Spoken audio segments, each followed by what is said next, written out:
So Ed and I sat down at a typewriter right there with Ed doing it, and Ed wrote the line, "The migrants have no love.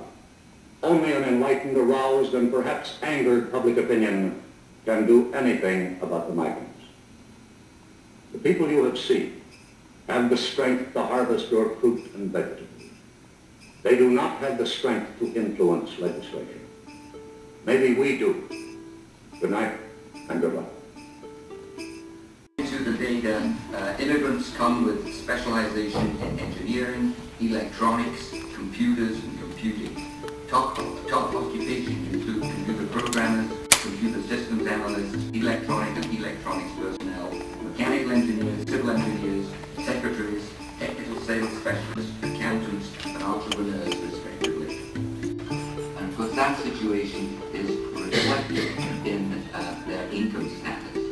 When you look at low income by period of immigration, you see that among non-immigrants, low income is not as much of an issue as compared to that of immigrants. Looking at the slide, you can see that the trend that immigrants have increasing incidence of low income compared to the time at which they arrived in Canada. So that if you emigrated before 1986, the incidence of low income is approximately the same as for non-immigrants. But the more recently you immigrated, the worse your low income status is. So low income rates among recent immigrants, that's the 1996 to 2001 period, are almost 4 times higher than the Canadian born. And no more than 1/3 of recent immigrants in Mississauga fall in the low income class.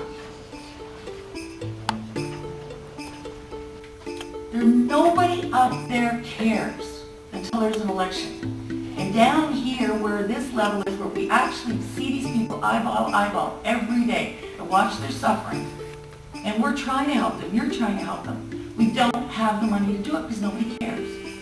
And if the feds call an election, we're going to do it with them. You have more weight with the people because you're directly in contact with them all the time. That other end, they don't care. Because you're not making any noise, we're not making any noise. And the poor immigrants are just happy to survive day to day. They don't get organized and come and delegate us. I can remember when I was on the school board, French immersion parents, top educated, top wealthy people, great jobs.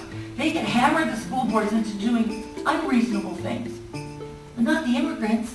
They're just damn happy to have food on the table and a roof over their heads. So we can't penalize them, and we've got to start fighting for them because they're 50% of our population. You know, here we are again, planning to look after the decision made by the federal government, right? That's it. We you know, they don't go to the House of Commons to get help. They come to us. More than 1/3 of recent immigrants in Mississauga fall in the low income class. And the poor immigrants are just happy to survive day to day. They don't get organized and come and delegate us.